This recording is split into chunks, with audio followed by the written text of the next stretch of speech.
रश्मि पांडे क्या करती है, क्या नहीं करती है और वो क्या कर सकती है, इतना उसका छोटा भाई और माँ तो क्या, शायद कोई भी उसके बारे में नहीं जानता था। रूपम बता रहे, इस रश्मि को तो सिर्फ 2 ही चीजें आती है, छोटे छोटे कपड़े पहनना और मर्दों को लुभाना, दैट्स इट। पर हर कोई ये जरूर जानता था कि रश्मि हर चीज अपनी मर्जी से और अपने मतलब के लिए ही करती थी। रूप, हम बता रहे, ये रश्मि बहुत ही चालू लड़की है।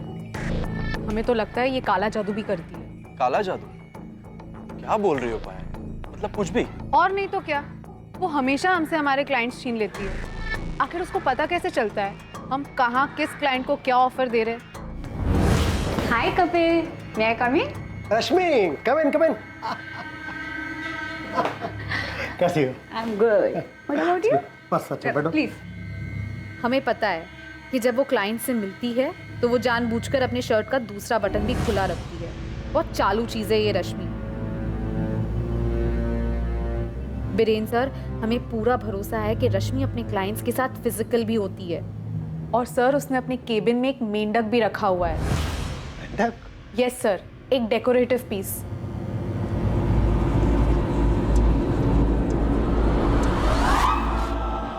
सर, वैसे तो ये मेंढक दिखने में डेकोरेटिव पीस लगता है, लेकिन सर हमें पूरा भरोसा है वो इसे जादू टोने के लिए इस्तेमाल करती है।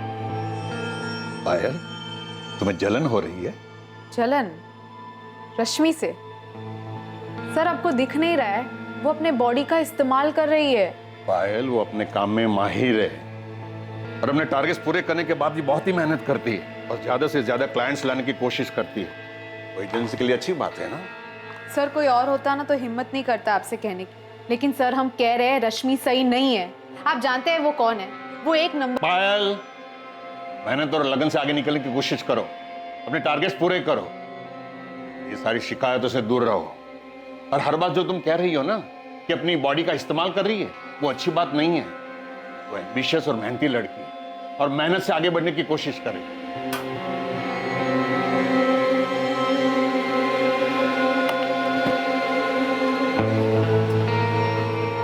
हमारी बात याद रखना, वो अजीब ही है, बता रहे हम। जब सबको पता चलेगा ना तब समझ में आएगा।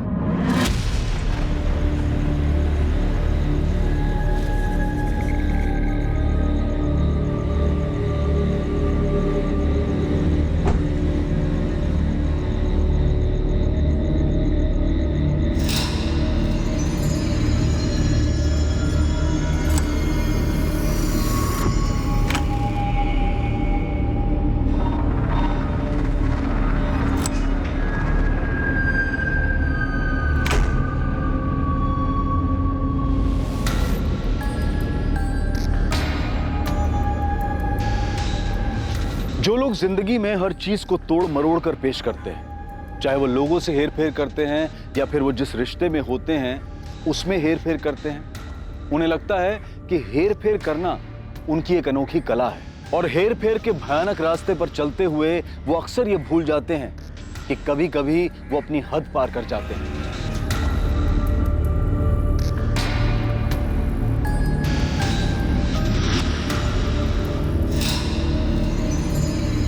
और ऐसा भी होता है कि कोई और उनकी इस हेरा फेरी पर पलटवार कर देता है।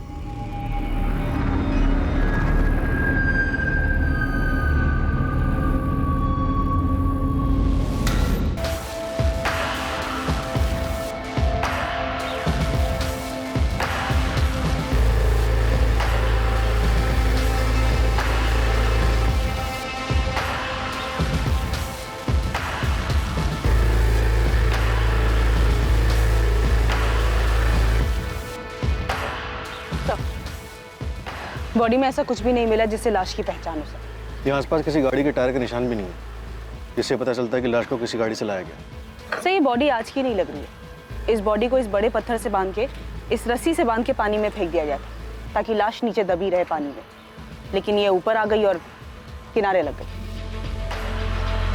सर, यहाँ एक टैटू है, शायद इस टैटू से इस लाश की पहचान हो जाए। टी-शर्ट।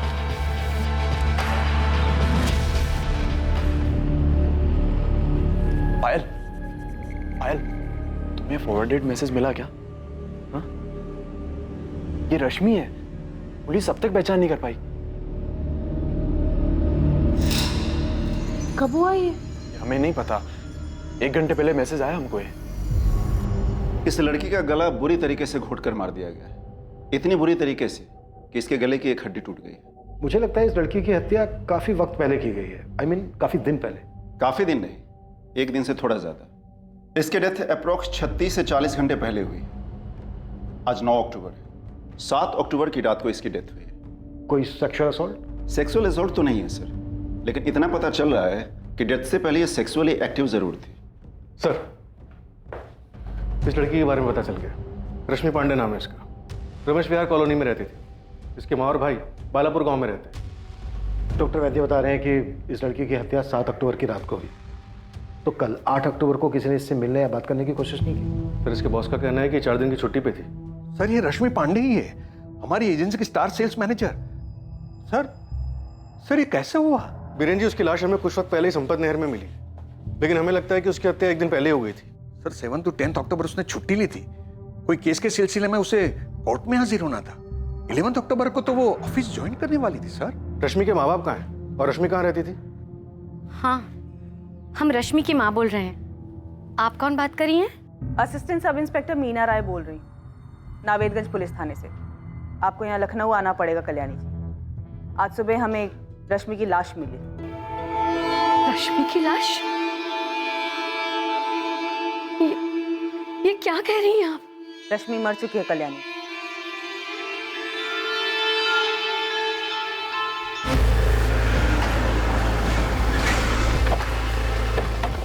मैम, ये रश्मि का घर है, वो यहीं रहती थी। हमने उसे एक बार ड्रॉप किया था। ये रश्मि की कार है मैम।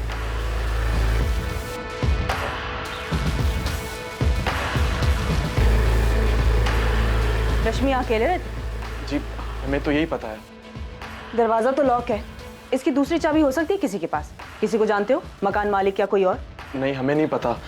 हमने बस एक बार ड्रॉप किया था, वो भी इसलिए कि उसकी कार सर्विस पे गई थी।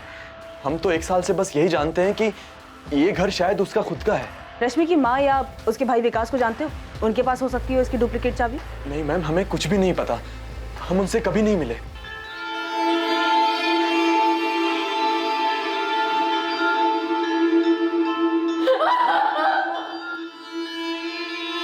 कैसे हुए? अभी तो तहकीकात शुरू है।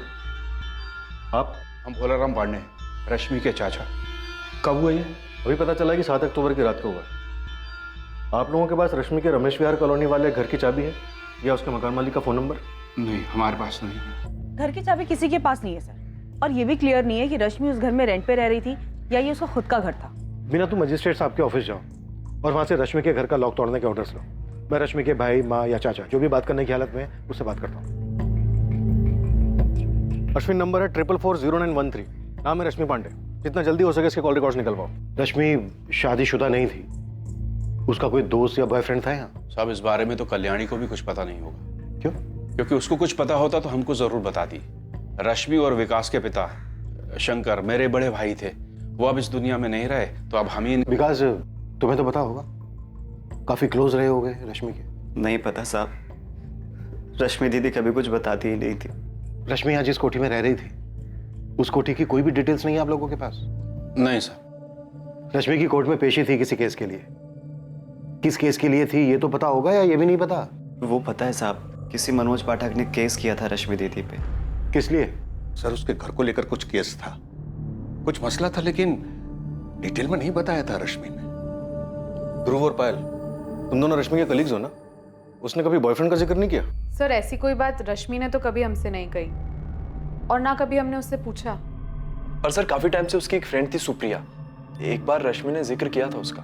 नंबर है उसका? नहीं सर, नंबर तो नहीं है उसका। जिक्र क्यों किया था? मतलब सर बात में जिक्र किया था। कौन सी बात पे किया था ये हमें याद नहीं है। ध्रुव, उतना ही बोलो जितना बोलना चाहिए। अरे जो उन्होंने पूछा हमने बस वही तो बताया कि सुप्रिया उसकी फ्रेंड है, बस। आगे देखा नहीं कैसे पूछा था, क्यों जिक्र किया था उसने? ज्यादा मुंह मत खोलो अपना। रश्मि पांडे के बारे में कोई कुछ नहीं बोलने वाला था, क्योंकि रश्मि पांडे के बारे में लोगों को ज्यादा कुछ पता नहीं था। पर कई लोगों को बहुत कुछ पता था, पर वो मुंह नहीं खोलना चाहते थे। रश्मि की जिंदगी के कई पहलू थे और वो एक ही वक्त पर अलग अलग कई जिंदगियां जी रही थी।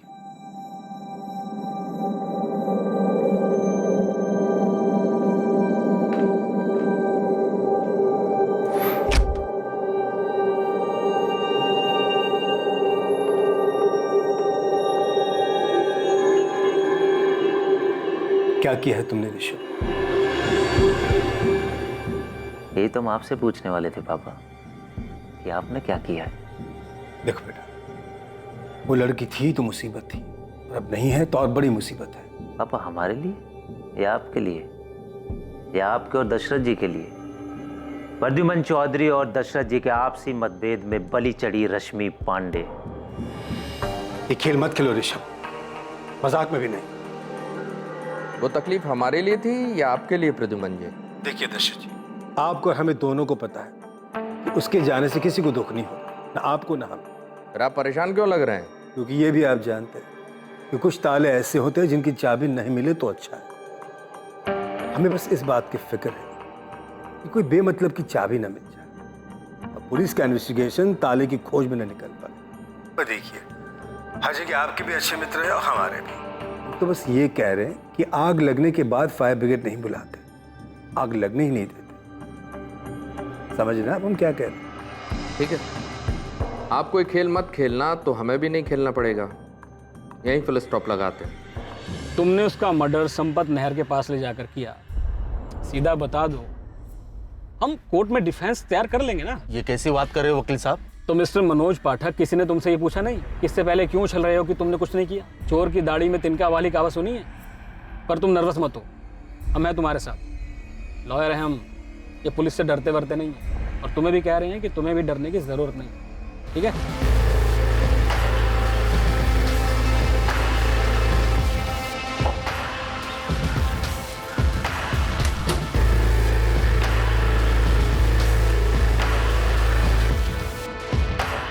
पूरा घर अच्छे से स्कैन करना, एक एक ड्रॉअर, मोबाइल हो या कुछ भी, ठीक से स्कैन करना।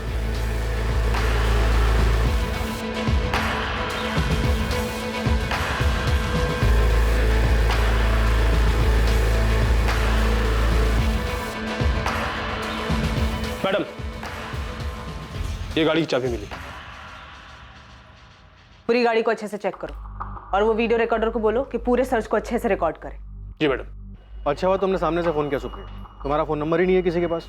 हमें पेपर में देखने के बाद पता चला सर। कैसे हुआ ये? और रश्मि किसके साथ बाहर गई थी? कौन कर सकता है ये सब? अब ये तो हमें तुम ही बता सकते हो, उसके भाई और माँ को भी कुछ नहीं पता।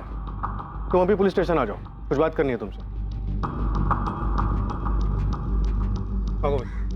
सर बाकी डिटेल्स निकाल रहा हूँ, लेकिन कॉलोनी के 2-3 लोगों से बात की तो पता चला रमेश विहार में जो घर है उसकी ऑनर रश्मि है। उसका खुद का घर है ये? हाँ सर, आप चाहें तो इलेक्ट्रिसिटी बिल वगैरह मंगवा के देख सकते हैं। कमाल, इन्वेस्टमेंट कंसल्टेंसी में इतनी कमाई, और ये तो वहाँ पे एम्प्लॉय थे, ओनर भी नहीं थी। 6 महीने पहले इस लड़की रश्मि पांडे ने मेरे क्लाइंट मनोज पाठक से 5 लाख रुपए टोकन मनी लिए अपने बालापुर गांव वाले घर को बेचने के लिए। रश्मि अपना घर बेच रही थी? जी सर, हम राघवपुर से है, ट्रेडिंग का बिजनेस करते हैं। इन्वेस्टमेंट के लिए हम रश्मि का गांव वाला घर खरीदना चाहते थे। 20 लाख रुपए में डील फाइनल हुई थी, 15 लाख रुपए बाय चेक और 5 लाख रुपए कैश एडवांस। और जो ये 5 लाख रुपए है ना सर, वो हमने रश्मि के लखनऊ वाले कोठी पे उसे दिए थे।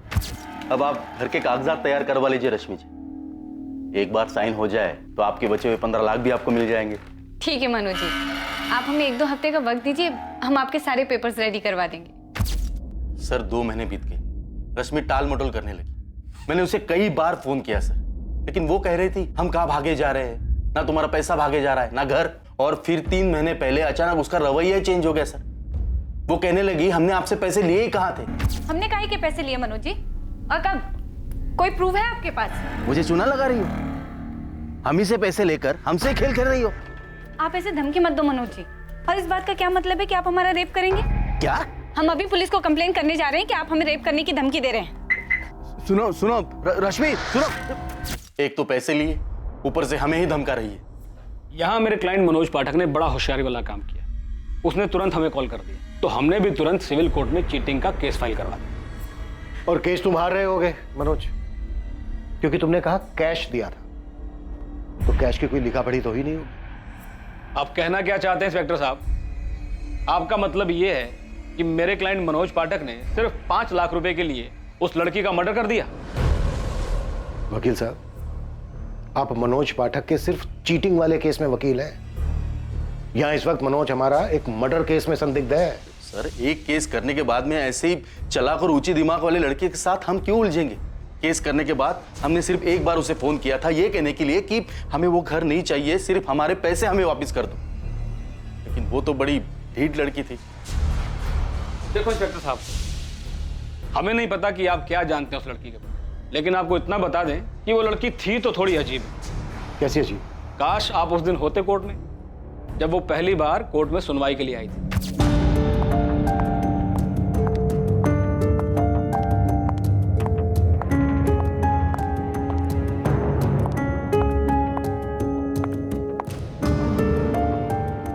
ये क्या है? क्या सर? मिस रश्मि पांडे, आप इस तरह के कपड़े पहनकर कोर्ट में नहीं आ सकती। इसे कंटेम्प्ट ऑफ कोर्ट लिया जा सकता है। आज की सुनवाई खारिज की जाती है। The court is adjourned. जज तक हैरान रह गए थे उसकी हरकत को देखकर। वकील साहब, यहाँ पर रश्मि का मर्डर हुआ है। रश्मि ने कोई हरकत नहीं की। इंस्पेक्टर साहब, आप थोड़ी और जानकारी हासिल कीजिए उस लड़की रश्मि पांडे के बारे में। आपको खुद ब खुद पता चल जाएगा कि वो किन किन हरकतों में व्यस्त थी।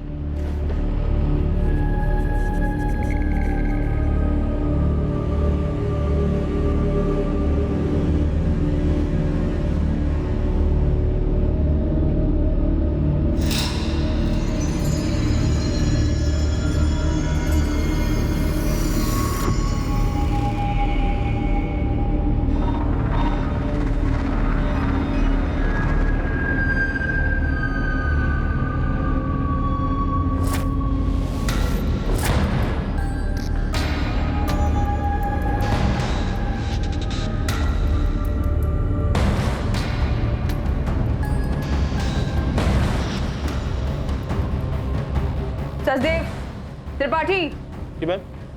ये देखो, इस कमरे में 2 हिडन कैमरास हैं और यहाँ ये वायर भी है जो दीवार के अंदर से जा रही है। इसका रिकॉर्डर भी यहीं कहीं होना है। जल्दी ढूंढो कहाँ है। जी मैडम।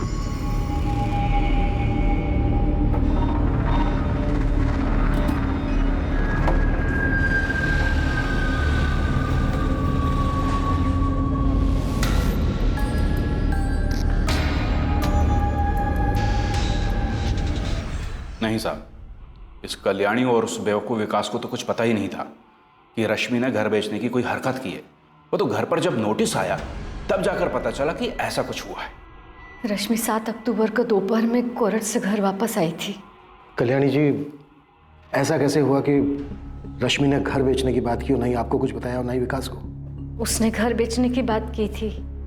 जब हम पूछे क्यों घर बेच रही है तो बोलती रही बस यहाँ लखनऊ आके रहो। हमारे लिए किराए का मकान देखने की बात की थी। ना, हमारे साथ नहीं माँ। हमने लखनऊ में दूसरी जगह घर देखा है, तुम और विकास वहीं रहोगे। लेकिन रश्मि, हम तुम्हारे साथ क्यों नहीं रहेंगे? क्योंकि तुम किचकिच करोगे हर चीज में। चाचा जी ने भूसा जो भर दिया तुम्हारे दिमाग में कि रश्मि तुम्हारे हाथ से निकल गई है। अरे चाचा जी हैं तुम्हारे, ऐसी बात नहीं करते। माँ, हम निकल रहे हैं, हमें लेट हो रहा है। रश्मि, क्या कर रहे हो बेटा? सुन तो, देख विकास भी ये गांव छोड़ के नहीं जाना चाहता है। वो गांव में रहे चाहे शहर में रहे, दोनों जगह कुछ खास उखड़ने वाला तो है, इसलिए हम कह रहे हैं चलो तो मतलब चलो। लेकिन ये घर बेचने का सोच कैसे सकती है तू? कैसे सोच सकती है मतलब? अरे माँ, इस घर से पैसे आएंगे वो हम ही नहीं रखने वाले ना, तुम्हारा विकास का हिस्सा दे देंगे। चलते हैं माँ। सुन तो रश्मि, और बस चली गई रश्मि। कल्याणी जी, आपको ये भी नहीं मालूम क्या लखनऊ में रश्मि जिस कोठी में रह रही थी वो कोठी उसी के नाम पर थी, वो खुद मालिक थी उसकी? नहीं मालूम, उसने कहा था वो किराए पे रहती है। सब इस कल्याणी का ही किया कराया है। इतनी छूट जो दे रखी थी अपनी बेटी को, उसको गांव से यहाँ आते वक्त ही मना कर देना चाहिए था। इसके पति मेरे बड़े भाई साहब शंकर पांडे गांव के स्कूल में मास्टर थे, सब इज्जत करते थे उनकी। उनके देहांत के बाद तो इस लड़की ने, कहने का मतलब है कि क्या क्या गुल खिलाए। क्या क्या गुल खिलाए? देखिए, मर्डर हुआ है रश्मि का, कुछ भी हमसे छिपाइएगा नहीं। सर, इस रश्मि पांडे ने सिर्फ मनोज पाठक को ही घर बेचने का झांसा देकर पैसे नहीं लिए थे, एक और भी है। मतलब रश्मि ने एक और आदमी को भी घर बेचा था? हाँ सर, टोकन भी लिया था। हमें रश्मि ने मनोज पाठक के बारे में कभी नहीं बताया सर। उसने तो हमसे कहा था कि उसका बालापुर वाला घर खरीदने के लिए अगर कोई हो तो हम उससे बताएं। और सर इत्तेफाक से हम भरत गुलेचा को जानते थे, जो बालापुर में घर खरीदना चाहता था। ओके रश्मि जी। वैसे रश्मि जी, घर के कागजात कब तक रेडी हो जाएंगे? हमें थोड़ा सा टाइम दीजिए। एक्चुअली हमारी माँ और भाई को उस घर से लखनऊ शिफ्ट करना होगा। जैसे ही घर खाली हो जाएगा आपके सारे पेपर्स रेडी कर देंगे। नहीं, कोई दिक्कत नहीं है, आप आराम से अपना समय लीजिए। ठीक है, थैंक यू सो मच, हम चलते हैं। चलिए। वेलकम भरत जी, प्लीज चिल्लाइए मत। हम आपसे तमीज से बात कर रहे हैं तो आप आवाज नीचे रखिए, वरना हम फोन काट देंगे। तुमने चीटिंग की है रश्मि हमारे साथ, और हमने तो ये भी सुना है कि किसी मनोज पाठक नाम के आदमी ने केस किया है तुम्हारे ऊपर। ये कोठी तुमने उसे भी बेची है। हम भूल गए थे आपको बताना, तो क्या ऐसी टोन में बात करेंगे आप? अगर रश्मि यहाँ वहाँ की बात ना करो तो अच्छा है। हमको हमारे पैसे वापस चाहिए, बस कह देते हैं अभी के अभी। और ये फ्रॉड है ना, हमारे साथ नहीं करना तुम, क्योंकि हम होने नहीं देंगे। देखिए भरत जी, अभी हम बिजी हैं, बाद में बात करते हैं। रश्मि क्या कर रही हो? ये भरत गुलेचा हमें फोन करके चिल्ला रहा है। अरे यार, हो गई ना गड़बड़ हमसे। ये साला मनोज भी हमारे सर पे बैठा है। यार रश्मि, तुम ना बहुत गंदा गेम खेल रही हो। हम बोल रहे हैं तुमको, ये बड़े लोगों को ठगना अलग बात है। भरत गुलेचा बहुत सीधा साधा आदमी है, अपने मेहनत के पैसों से घर खरीदना चाहता है। अरे तो क्या भागे जा रहे हैं क्या हम? है ना यही? दुनिया में ऐसे बहुत सारे लोग हैं जो बिना किसी पछतावे या बिना किसी एहसास के लोगों को धोखा देते हैं। लोगों को धोखा देकर उनसे लिए हुए पैसों पर ऐशो आराम की जिंदगी गुजारते हैं। किस मिट्टी के बने होते हैं ऐसे लोग? क्यों उन्हें अपने गुनाहों पर कोई पछतावा नहीं होता? उन्हें ये सब कुछ गलत क्यों नहीं लगता? हमें तब पता चला कि रश्मि किसी मनोज पाठक के लफड़े में फंस गई है जब भरत गुलेचा ने हमें गुस्से में कॉल किया। हमने आपको भरत के बारे में इसलिए बताया क्योंकि हमें लगा, क्योंकि तुम्हें लगता है भरत ने रश्मि को मारा।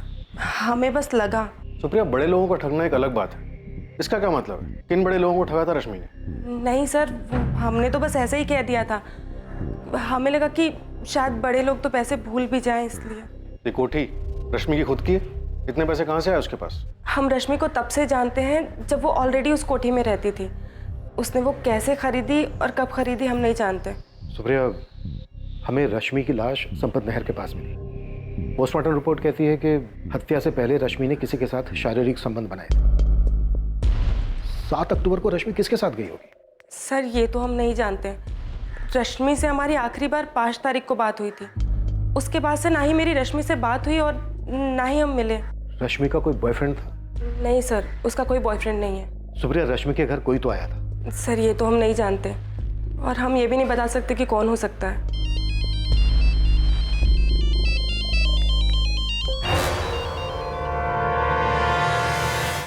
दो कैमरे कमरे में, हिडन कैमरास? जी सर, 2 कैमरास पूरी प्लानिंग के साथ बिस्तर की तरफ पॉइंट करते हुए लगाए गए हैं। और सर फूलदान में एक रिमोट कंट्रोल भी मिला है, जिससे इन दोनों कैमरा को ऑन किया जा सकता है।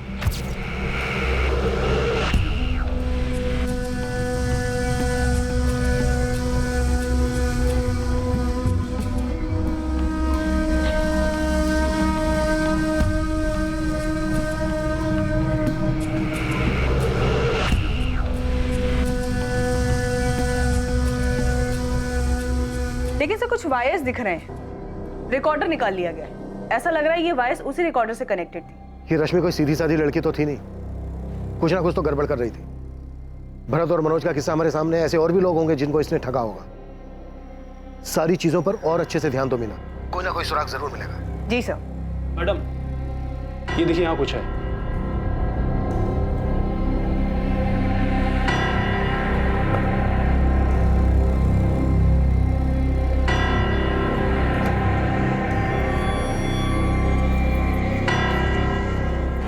मैडम, ये तो एक डिजिटल सेफ लॉकर है। पासवर्ड? हाँ विकास, पासवर्ड। ये एक डिजिटल लॉकर है, इसका पासवर्ड होगा। रश्मि ने कभी तुम्हें इसके पासवर्ड के बारे में कुछ बताया? दीदी ने तो हमको कभी नहीं बताया। मैडम जी, हमको पता भी नहीं है क्या चीज़ है। लॉकर?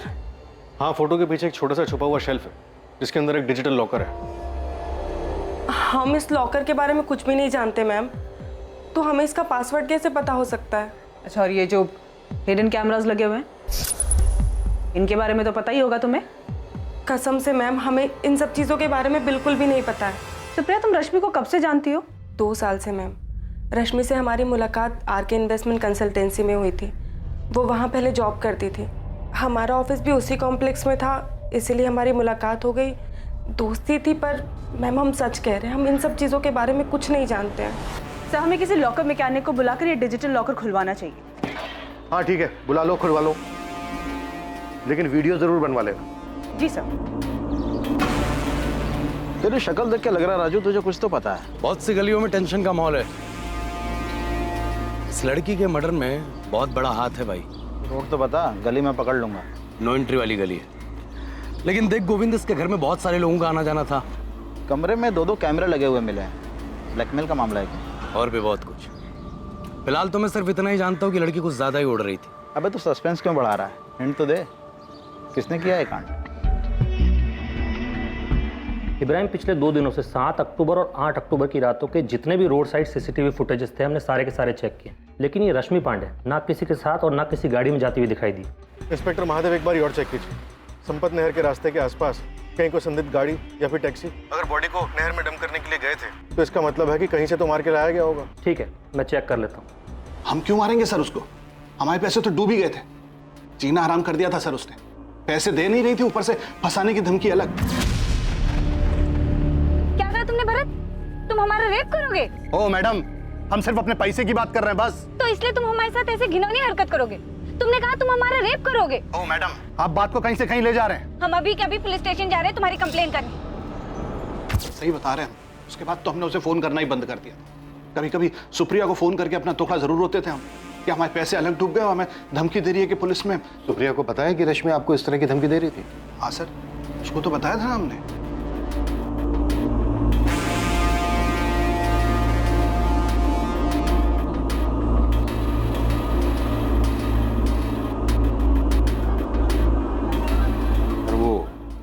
टारगेट हर महीने पूरा करती थी और टारगेट से ज्यादा अचीव करती थी। सर, उसको काफी इंसेंटिव्स भी मिलते थे। ये जो इसका घर है, इसकी अभी की मार्केट वैल्यू कुछ 55 लाख है और हमें पता चला है कि वो पिछले 4 साल से वहाँ रह रही थी, यानी 2015 से।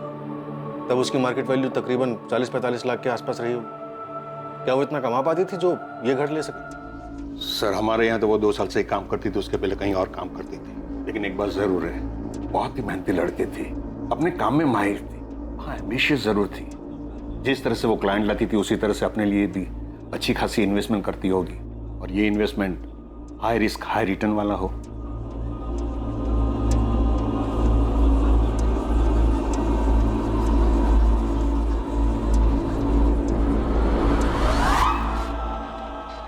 नहीं सर, उस घर में ऐसा कोई भी निशान नहीं मिला जिससे ये लगे कि वहाँ कुछ हुआ हो या फिर रश्मि को वहाँ मारा गया हो। वो लॉकर? सर, लॉकर कंपनी 1 या 2 दिन में मैकेनिक को भेज रहे हैं।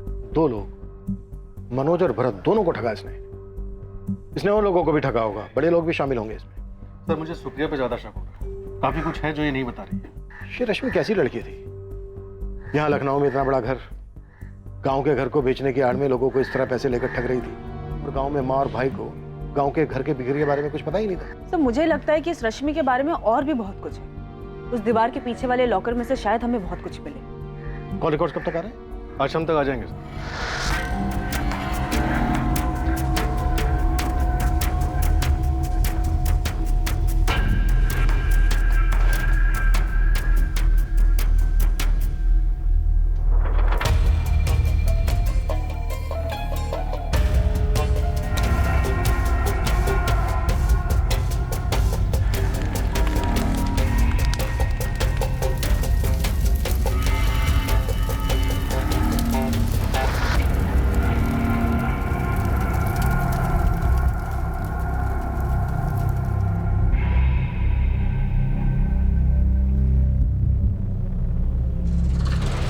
भी छुपाओ, पुलिस को आखिर पता चल ही जाना है कल्याणी।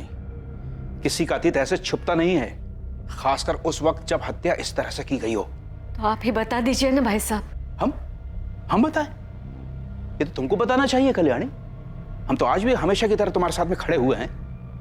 रश्मि की इन सारी हरकतों की जिम्मेदार तुम हो। हम क्या करते भाई साहब, क्या करते हम? रश्मि कभी हमारी बात सुनती नहीं थी, ना विकास की बात कभी सुनी। आप तो घर के बड़े हैं, आपने भी तो बात की थी उससे।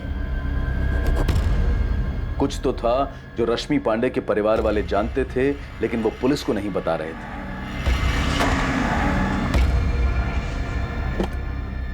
एक ऐसा अतीत जिसका असर वर्तमान पर पड़ने वाला था।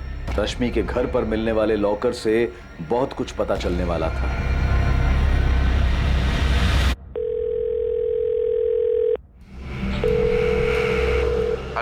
हेलो, मैं सब इंस्पेक्टर इब्राहिम शेख बोल रहा हूँ। क्या मैं जान सकता हूँ मेरी बात किससे हो रही है? मैं ऋषभ चौधरी बोल रहा हूँ। बताइए क्या बात करनी है? आप रश्मि पांडे को तो जानते ही होंगे, उससे कॉल रिकॉर्ड्स में आपका नंबर मिला। हाँ जानते हैं, मतलब एक टाइम पे हम उसे अच्छे से जानते थे, एक दूसरे के साथ घूमा करते थे, और अब नहीं। ओ, लेकिन आपकी बातें तो रेगुलर होती थी। एक हफ्ते पहले आपकी बात हुई थी। ब्रेकअप होने के बाद एक दूसरे के साथ टच में नहीं रह सकते क्या? रश्मि का मर्डर हुआ है। हम जानते हैं, न्यूज़ में देखा है हमने, लेकिन देखिए हम उसे ऐसे ही कॉल किया करते थे और वो भी हमें ऐसे ही कॉल किया करती थी। 1 साल पहले हमारा ब्रेकअप हो चुका है। अगर आपका अगला सवाल ये है कि उसका मर्डर हुआ और हम कभी नज़र नहीं आए और ना ही आखिरी बार उसकी डेड बॉडी को देखने आए, तो इस बारे में हम सिर्फ इतना ही कह सकते हैं, जब हमें उसके मर्डर की खबर आई हमें दुख हुआ, लेकिन अब इससे ज़्यादा हम कर भी क्या सकते हैं? सुप्रिया, पहली बात, ऋषभ बॉयफ्रेंड या एक्स बॉयफ्रेंड था रश्मि का जो उसके टच में था? दूसरी बात, रश्मि मनोज की तरह भरत को भी धमकियां दे रही थी। ऐसा कैसे हो सकता है कि तुम्हें इस बारे में कुछ पता ना हो? भरत ने साफ साफ बताया हमें कि उसने इस बारे में सब कुछ बताया था तुम्हें। हाँ सर, उसने बताया था। और सर हमें पता था कि रश्मि और ऋषभ का अफेयर चल रहा है, लेकिन सर दोनों का ब्रेकअप हो गया था। और सर भरत के बारे में तो हमने आपको खुद बताया था कि हमें उस पर शक है। सुप्रिया, और कौन सी ऐसी बातें हैं जो तुमने हमसे नहीं बताई? नहीं सर, और ऐसी कोई बात नहीं है।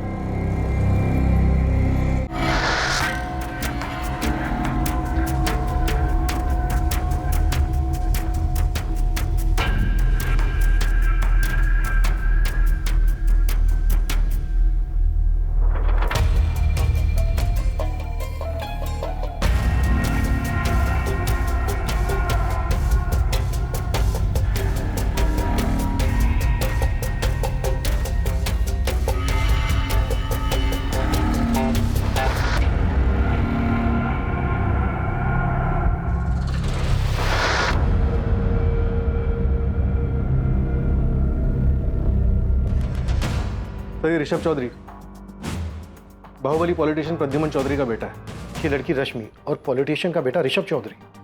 कहीं ऐसा तो नहीं है कि सुप्रिया ने जानबूझकर हमें ऋषभ के बारे में नहीं बताया? ऋषभ, हमारा यकीन करो, हमने पुलिस को तुम्हारे और रश्मि के बारे में कुछ नहीं बताया है। लेकिन ये तुम भी जानते हो कि अगर हम पुलिस को तुम्हारे बारे में नहीं भी बताते तो भी वो रश्मि के फोन से या उसकी कॉल रिकॉर्ड से तुम्हारे बारे में जान सकते हैं। क्या क्या बताया तुमने? भरत के अलावा और कुछ नहीं बताया। ठीक है, अपना ध्यान रखना। और सुप्रिया, कसम से हमने रश्मि के साथ कुछ नहीं किया। ओके। तो रश्मि पांडे के फोन की आखिरी लोकेशन वीआईपी एनक्लेव है। VIP enclave? ये तो पॉश लोकेलिटी है। यहाँ पर तो काफी पॉलिटिशियंस के घर हैं। और हमारा संदिग्ध एक पॉलिटिशियन का बेटा है जो रश्मि का एक्स बॉयफ्रेंड भी है। ये सुप्रिया पक्का कुछ छुपा रही है। लॉकर में काफी कुछ मिला है, काफी अजीब चीजें।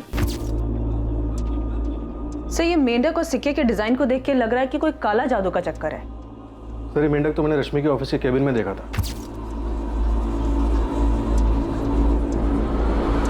जब मैं वहाँ रश्मि की चीज़ों के बारे में जानकारी लेने गया था तब मैंने देखा था।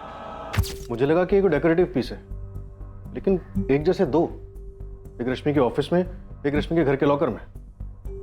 जरूर इसका कुछ मतलब है सर। ये रश्मि क्या थी, कर क्या रही थी? ये पेन ड्राइव चेक करते हैं, इनमें उसके रूम की रिकॉर्डिंग हो सकती है।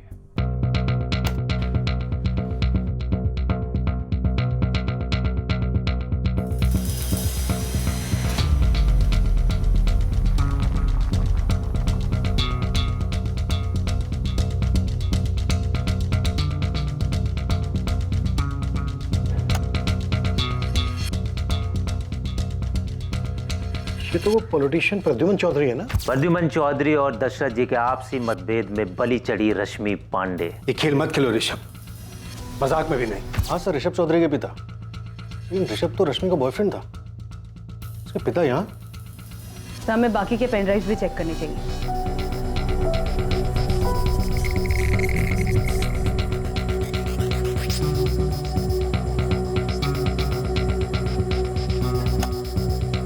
सर ये तो दूसरी पार्टी का पॉलिटिशियन दशरथ लाल है। आप कोई खेल मत खेलना तो हमें भी नहीं खेलना पड़ेगा।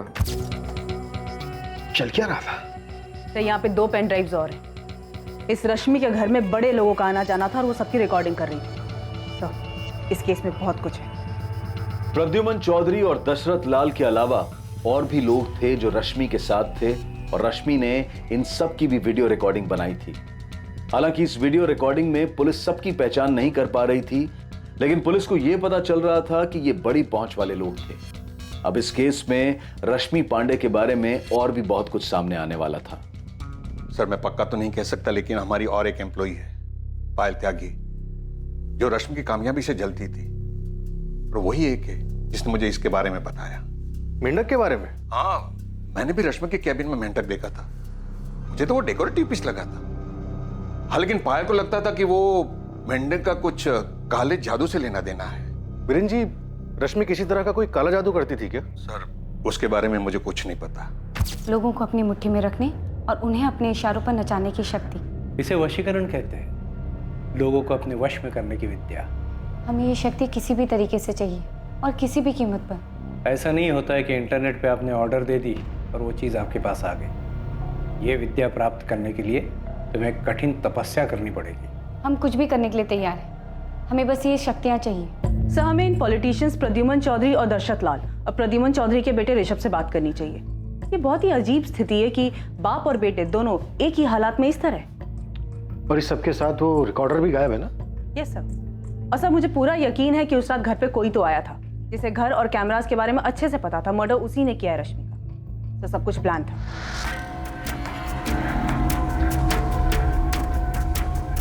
वो लड़की तुम्हारे लायक थी ही नहीं ऋषभ, तुम बेकार हम पे गुस्सा कर रहे हो। पापा हमारे लायक थी या नहीं, अब बात उसकी नहीं है। पापा हमारे दिल में उसके लिए कुछ नहीं है। हमारे दिल में एक सच है और हमें ये नहीं पता कि उसका सामना कैसे करना है। 7 अक्टूबर की रात को कोई रश्मि के घर गया था पापा।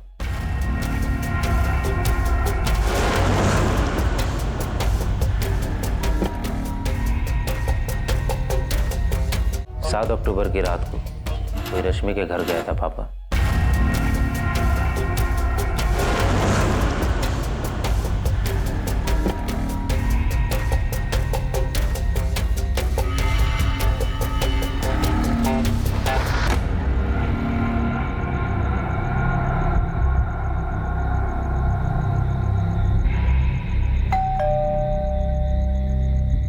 लेकिन हमने उसको नहीं मारा है ऋषभ,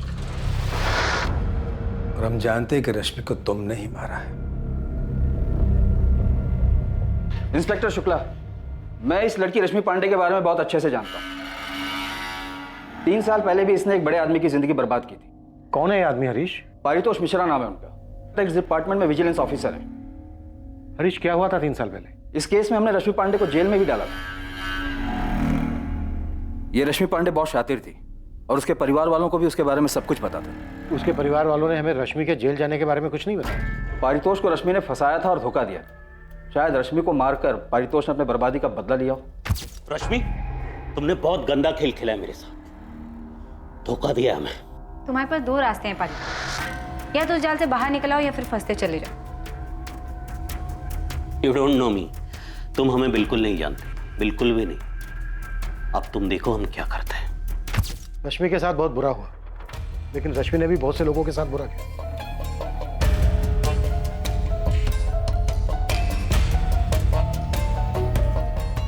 तो ये रश्मि भी इतनी सीधी नहीं थी। इन सब के साथ ऐसी रिकॉर्डिंग, और अब ये परितोष, जिसका 3 साल पहले का किस्सा निकल के सामने आ रहा है। सर हमें इस परितोष की स्टोरी जाननी होगी। इस परितोष ने रश्मि को जेल भेजा और उसकी फैमिली ने हमें एक बार भी नहीं बताया। रश्मि की माँ और चाचा इससे बिल्कुल अनजान बन गए, लेकिन लगता नहीं है कि वो इतने अनजान है। सर, इन सब के साथ एक नाम और जोड़ना चाहिए। ये कौन सा नया एंगल निकला है? सर, रश्मि के ऑफिस से गोविंद खबरी खबर लाया। रश्मि का उसकी कलीग पायल त्यागी के साथ 36 का आंकड़ा था, और ये आंकड़ा मर्डर करने तक पहुंच गया। पत्थर इतना भारी नहीं था जितना होना चाहिए था। मिसिंग ही रह जाती अगर बॉडी नहीं मिलती तो, है ना? देखो बेटा, रश्मि तो अब रही नहीं और तुमसे ये सब कुछ संभलेगा भी नहीं, और तुम्हारी माँ को ज्यादा कुछ आता भी नहीं है। तो बेटा हम ऐसा करते हैं कि रश्मि का जो लखनऊ वाला घर है उसका अच्छा सौदा करवा देते हैं। उससे तुम्हें और तुम्हारी माँ को काफी फायदा हो जाएगा और अच्छा पैसा भी मिल जाएगा, है बेटा? बेटा रश्मि जिस तरह की जिंदगी जी रही थी उसके साथ तो ऐसा होना ही था। वो खुद अपने आप को इस अंजाम तक लेकर आई थी। बेटा तुम ज्यादा दुखी मत हो, बस अपनी मां को संभालो।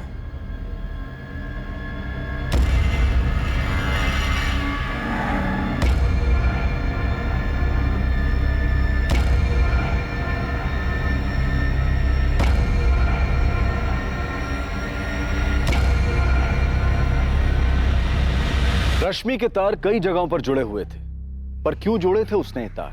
क्या वो बड़ी पहुंच वाले लोगों के ऊपर पकड़ रखना चाहती थी, या फिर वो ये सब इसलिए कर रही थी ताकि वो खुद एक पावरफुल इंसान बन सके? रश्मि के इस काले जादू का क्या एंगल था? और 3 साल पहले रश्मि जेल क्यों गई थी?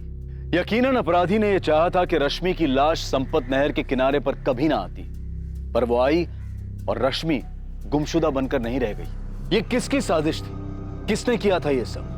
इन सभी सवालों के जवाब हमें मिलेंगे कल रात 10:30 बजे इस केस के दूसरे और आखिरी भाग में।